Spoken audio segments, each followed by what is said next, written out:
शांति मुरली है 11 जुलाई 2023। बाप दादा के मधुर महावाक्य। मीठे बच्चे अंतर्मुखी बन पढ़ाई में तत्पर रहो, श्रीमत पर सदा चलते रहो तो तुम्हारी तकदीर बहुत ऊंच बन जाएगी। यह समय है अपनी तकदीर बनाने का। अंतर्मुखी बन पढ़ाई में तत्पर रहो, श्रीमत पर सदा चलते रहो तो तुम्हारी तकदीर बहुत ऊंच बन जाएगी। यह समय है अपनी तकदीर बनाने का। आज का प्रश्न है, तुम बच्चों की ऊंची तकदीर कौन सी है जिसके आधार पर तुम सारे सृष्टि की तकदीर को जान लेते हो? तुम बच्चों की ऊंची तकदीर कौन सी है जिसके आधार पर तुम सारे सृष्टि की तकदीर को जान लेते हो? बाबा ने उत्तर दिया, स्वदर्शन चक्रधारी बनना, यह है सबसे ऊंचे ते ऊंची तकदीर। तुम ब्राह्मण अभी स्वदर्शन चक्रधारी बने हो, तुम अपनी भी तकदीर को जानते हो तो सारे सृष्टि की भी तकदीर को जानते हो। बाबा आए हैं तुम बच्चों को हीरे समान तकदीर बनाने। स्मृति में रहे स्वयं भगवान हमारी तकदीर बनाने लिए पढ़ा रहे हैं तो तकदीर बनती रहेगी। आज का गीत है, आने वाले कल की तुम तस्वीर हो। ओम शांति। बच्चों ने गीत के 2 शब्द सुनने से ही अपनी तकदीर का नशा चढ़ जाना चाहिए। यह है अविनाशी नशा, उतरना नहीं चाहिए। कोई मनुष्य साहूकार पदमपति होते हैं तो उनको रात दिन नशा रहता है। हम बड़े धनवान जागीरवान हैं, नशा चढ़ता ही है संपत्ति का। तो बाप है तकदीर बनाने वाला। अभी तो तकदीर फूटी हुई है, कोड़ी मिसल तकदीर है, वह हीरे मिसल तकदीर है। यह तुम जज कर सकते हो, बेहद का बाप सम्मुख बैठ तकदीर बनाते हैं। सो तुम देखते हो, जानते हो, परम पिता परमात्मा को देखते हो, वह जानते हो। बच्चे जानते हैं हम आत्मा हैं, भल आत्मा को देखते नहीं हैं परंतु निश्चय है हम आत्मा हैं। स्टार मिसल हैं, भ्रिकुटी के बीच में रहते हैं। इस समय तुम बच्चों को आत्म अभिमानी बनना है। इस देह में रहने वाले को आत्मा देही कहा जाता है। आत्मा को अभिमान है कि हमको परम पिता परमात्मा आकर मिला है।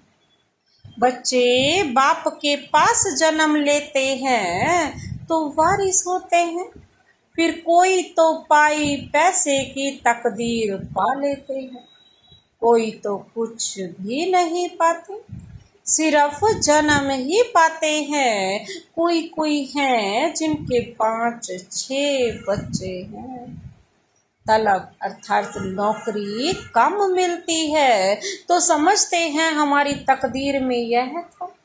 औरों को देखते हैं, उन्हों की तकदीर में कितने महल माड़ियाँ ताज व तख्त है। मनुष्य की तकदीर की वैरायटी है ना। तो अब तुम अपनी तकदीर को जानते हो कि किस तकदीर के लिए हम पुरुषार्थ कर रहे हैं। धन के लिए, सुख के लिए मनुष्य पुरुषार्थ तो करते ही हैं, धनवान मनुष्य बीमार पड़ते हैं तो अच्छे अच्छे डॉक्टरों की दवाई करते हैं। समझते हैं धन से अच्छी दवाई होगी तो धन की बात है ना। तुम बड़ी जबरदस्त तकदीर बनाते हो श्रीमत से। बच्चे जानते हैं बाबा ऊंचते ऊंच तकदीर बनाते हैं क्योंकि खुद ऊंचते ऊंच हैं। अब तुम उनके सम्मुख बैठे हो ना, माँ बाप के घर में बैठे हैं, कोई राजा रानी है तो समझते हैं हमने ऐसे कर्म किए हैं जो राजाई की तकदीर मिली है। अब तुम जानते हो हम जो यह लक्ष्मी नारायण का चित्र देखते हैं उन्होंने भी जरूर अगले जन्म में तकदीर बनाई है। तुमको यह बुद्धि मिली है, मनुष्यों की बुद्धि में यह नहीं आता। इतने धनवान मनुष्य हैं, उन्हों को यह तकदीर कैसे मिली? कहेंगे पास्ट जन्म में ऐसे कर्म किए हैं जो इतना धनवान बने। कर्मों का फल है ना, गाते भी हैं कर्मों की गति न्यारी है। मनुष्य पास्ट के कर्मों अनुसार ही भोगते हैं। अभी तुम बड़े ते बड़े लक्ष्मी नारायण के तकदीर की भेंट करते हो। यह जो सतयुग के मालिक बने उन्हों की ऐसी कर्म गति किसने बनाई जो विश्व के मालिक बने? तुम सारे चक्र को जान चुके हो। तुम ब्राह्मण अभी स्वदर्शन चक्रधारी बने हुए हो, दूसरे ब्राह्मण तो स्वदर्शन चक्रधारी नहीं होंगे। वह भी ब्राह्मण, तुम भी ब्राह्मण हो, परंतु तुम जानते हो कि हम सच्चे ब्राह्मण। ब्रह्मा की मुख वंशावली जरूर ब्रह्मा भी किसका बच्चा होगा? वह है शिव बाबा का बच्चा। शिव बाबा तो रचयिता है, उसका कोई बाप नहीं। तो अब तुम्हारी तकदीर परम पिता परमात्मा बनाते हैं। बाप से ही तकदीर बनती है, काका चाचा मामा आदि से नहीं बनती है। हाँ कोई की बन सकती है अगर वह एडॉप्ट करे तो। तुम बच्चों को भी अडॉप्ट किया है ड्रामा अनुसार, कलप पहले मुआफिक। उनसे ऊंच कोई है नहीं। प्रजापिता ब्रह्मा को इतने बच्चे हैं, ढेर के ढेर। उनको बाप से क्या वर्षा मिलता होगा? तुम समझते हो कि शिव बाबा है सभी आत्माओं का बाप और ब्रह्मा है सभी जीव आत्माओं का बाप। तुम इसमें भाई बहन हो जाते हो। बाप तो तुम बच्चों को कहते हैं। देखा तुम्हारी तकदीर कितनी ऊंची है, हम तुमको पढ़ाकर कितना तकदीरवान बनाता हूँ। बरोबर सतयुग आदि में श्री लक्ष्मी नारायण व इन स्वर्गवासियों की राजधानी थी। कितनी उनकी ऊंच तकदीर बनाई है। यह तुम बच्चों की बुद्धि में राज है कि शिव बाबा ने ही उनकी ऊंच तकदीर बनाई थी। वह तकदीर भोग 84 जन्म पूरे किए, अब फिर वही तकदीर बना रहे हैं। यह तुम्हारी बुद्धि में ज्ञान है। ज्ञान सागर शिव बाबा के सिवाय कोई भी समझा न सके। ऐसा बाप कितना लवली है। बाप भी कहते हैं तुम भी लवली बच्चे हो। तुमको मैं फरमान करता हूँ कि निरंतर मुझे याद करने का अभ्यास करो तो तुम्हारे विकर्म विनाश हो जाएंगे। तुम जानते हो कि शिव बाबा अभी इस ब्रह्मा तन में सम्मुख है। बाप ने समझाया है, मैं तो सदैव निराकार हूँ, मेरा नाम शिव ही है। मैं साकार में आकर पुनर्जन्म नहीं लेता। अभी मैं आया हुआ हूँ, तुम जानते हो कौन बता रहा है। सिवाय शिव बाबा के ये सारे राज और कोई बता ना सके। तुम्हारी बुद्धि ऊपर में चली जाती है। वह निराकार परम पिता परमात्मा ज्ञान का सागर है। वही तकदीर बनाने वाला है। हेवनली गॉड फादर हेवन की स्थापना करेगा ना। तुम जानते हो बाप कैसे ब्रह्मा तन में सम्मुख बात कर रहे हैं। कहते हैं लाडले बच्चे, अब ड्रामा पूरा हुआ। आत्मा सुनती है, आत्मा ही जानती है कि यह यथार्थ बात है। बाप कहते हैं जितना हो सके मुझे याद करो। और सारे सृष्टि चक्र की नॉलेज तुमको ही दी है। कोई को अच्छी रीति धारणा होती है, कोई भूल जाते हैं।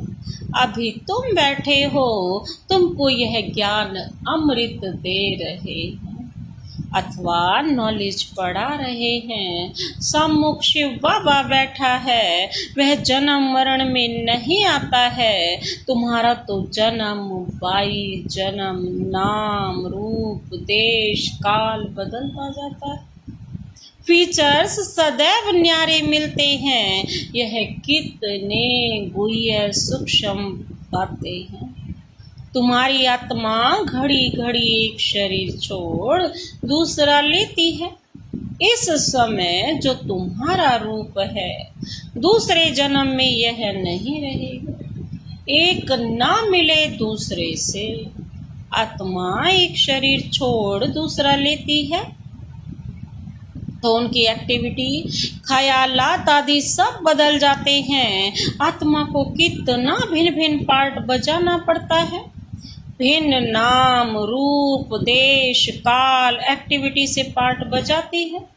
एक्टिविटी भी बदलती रहती है, कभी राजा की कभी रंक की। ऐसे नहीं कभी कुत्ता बिल्ली भी बनेंगे, नहीं।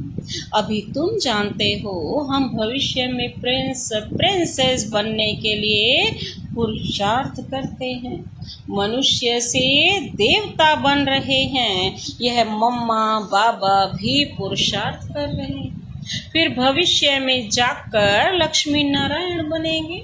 हम भी जितना अपनी तकदीर बनाने लिए पुरुषार्थ करेंगे उतना बहुत सुख मिलेगा। कितनी जबरदस्त कमाई है। वह तो करके अल्पकाल सुख के लिए पढ़कर इसी ही जन्म में बैरिस्टर आदि बनेंगे।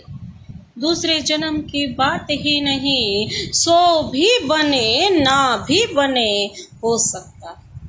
तुम तो समझते हो कि हम भविष्य में स्वर्ग में जरूर जाएंगे, फिर वहाँ देवी देवता कहलाएंगे। यह कभी भूलना नहीं कि बाप से हम स्वर्ग के ताउसी तख्त का वर्षा लेकर ही छोड़ेंगे।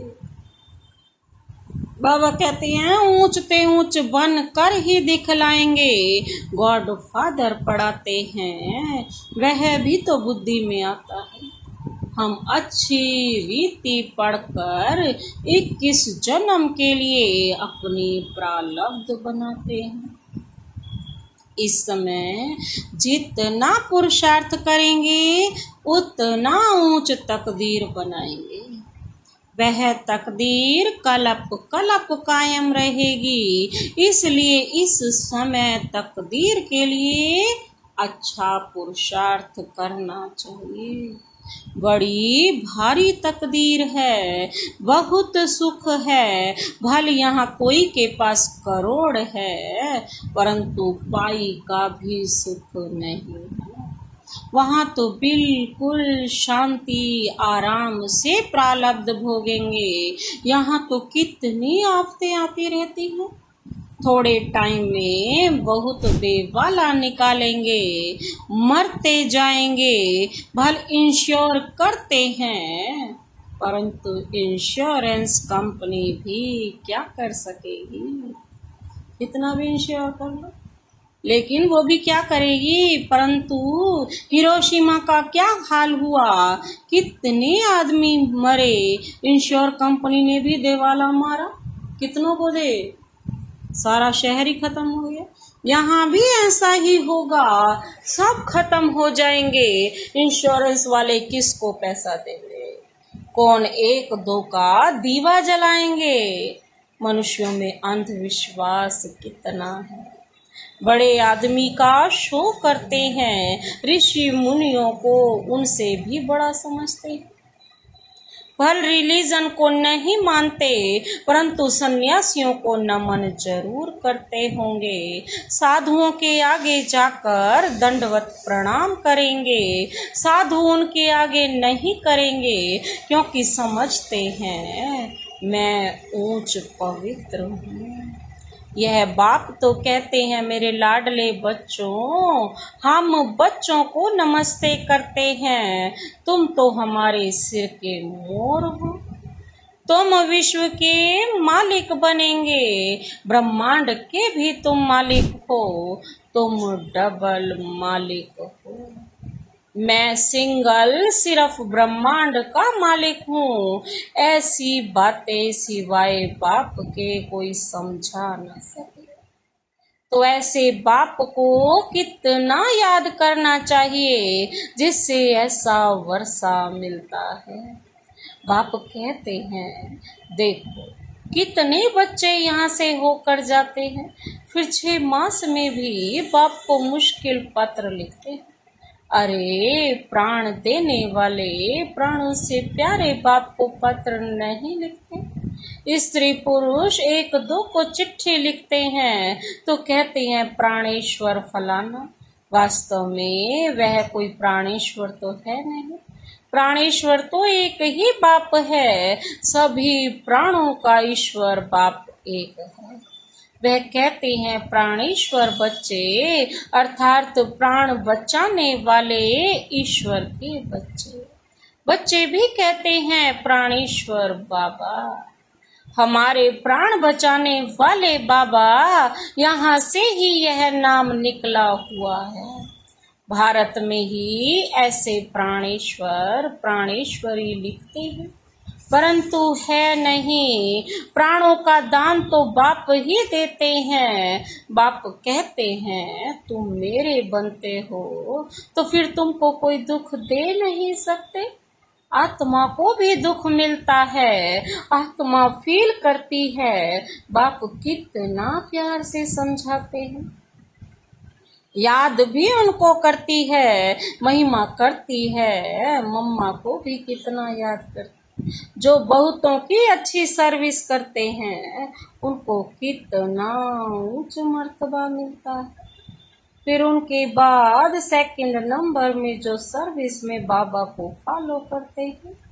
तुम्हें बहुत रहम दिल बनना है, जैसे बाबा ने हमको बनाया है, हम फिर औरों को बनाएं। कितनी बड़ी प्रॉपर्टी की प्राप्ति है, स्वर्ग की राजधानी। वहाँ हम इतने साहूकार रहते हैं जो सोने हीरों के महल बनाए। एक माया मच्छंदर का खेल भी दिखाते हैं। उसने देखा सोने की ईंट पड़ी है, थोड़ी ले जाएं। तुम साक्षात्कार में स्वर्ग में हीरे जवाहरों के महल देखते हो, सोने की खानियां देखते हो, तो समझते हो थोड़ा ले जाएं। सूक्ष्म वतन में सोना नहीं मिलता। सोना कहाँ मिलेगा? वैकुंठ में रहता है। तुम जानते हो वहाँ खानियों से हम विमानों में जाकर सोना भर कर ले आएंगे। सोने की बड़ी बड़ी ईंटें भी होती हैं। अभी भी बड़ों बड़ों के पास सोना तो पड़ा है। भारत को सोना चांदी तो जरूर रखना है, सबके पास बड़ी बड़ी गुफाएं बनी हुई हैं, जहां कोई लूट फूट ना सके, आग जला ना सके। तो यह सब भविष्य में तुम्हारे हाथ आ जाएगा। वाह वाह वाह, क्या क्या बातें बताते हैं। जिन एरोप्लेन आदि द्वारा अभी बम आदि गिराते हैं विनाश के लिए, वही चीजें फिर सुख के लिए निमित्त बन जाएंगी। सतयुग में यह सब थी, बाबा कहते हैं, फिर प्राय लोप हो गई, छुप गई। अब फिर बनी है, लुप्त हो गई, फिर बनी है। तुम जानते हो कैसे खानियों से जाकर ले आते। गुफाएं बनी हुई हैं, उसपे बड़ी बड़ी सोने की ईंटें रखी हुई हैं। बाबा कहते हैं ये सतयुग का सामान अभी से ही तैयार हो रहा है, अभी तो पुरानी है। तो ऐसी तकदीर बनाने वाले बाप से पूरी तकदीर लेनी चाहिए। बाबा कहते हैं इसमें गफलत नहीं करनी चाहिए। बाप और वर्षे को याद करो। बाप कहते हैं एक में मोह लगाओ शिव बाबा, सिर्फ स्वर्ग को याद करो, उसी तरफ मुख हो। अच्छा, बुद्धि भी वही हो। मीठे मीठे सिक्के लधे बच्चों प्रति माता पिता बाप दादा का याद प्यार और गुड मॉर्निंग। रूहानी बाप की रूहानी बच्चों को नमस्ते। हम रूहानी बच्चों की रूहानी बाप दादा को नमस्ते नमस्ते, गुड मॉर्निंग। धारणा के लिए मुख्य सार है, नंबर 1 है अपनी ऊंच तकदीर बनाने में गफलत नहीं करनी है। श्रीमत पर अच्छी रीति चल पढ़ाई के आधार से ऊंची तकदीर बनानी है। आज का दूसरा पॉइंट है प्राणेश्वर बाप की याद में रहे, सबको प्राण दान देना है, सबके प्राण बचाने हैं, किसी को भी दुखी नहीं करना है। आज का वरदान है मालिकपन की स्थिति में रहे, प्रकृति द्वारा सहयोग की माला पहनने वाले प्रकृति जीत भव। मालिकपन की स्थिति में रहे, प्रकृति द्वारा सहयोग की माला पहनने वाले प्रकृति जीत भव। स्पष्टीकरण है, प्रकृति आप मालिकों का अब से आह्वान कर रही है। चारों ओर प्रकृति के तत्व हलचल करेंगे, लेकिन जहां आप प्रकृति के मालिक होंगे, वहां प्रकृति दासी बन सेवा करेगी। फिर आप प्रकृति जीत बन जाओगे, तो प्रकृति सहयोग की माला पहनाएगी। जहां आप प्रकृति जीत, ब्राह्मणों का पाम होगा, स्थान होगा, वहां कोई भी नुकसान नहीं हो सकता। तूफान आएगा, धरनी हिलेगी, लेकिन बाहर सूली होगी और यहाँ कांटा। बाबा कहते हैं सभी आपके तरफ स्थूल सूक्ष्म सहारा लेने के लिए भागेंगे। आज का स्लोगन है अलौकिक सुख व मन रस का अनुभव करना है, तो मन मना भव की स्थिति में रहो। अलौकिक सुख व मन रस का अनुभव करना है, तो मन मना भव की स्थिति में रहो। अच्छा, ओम शांति।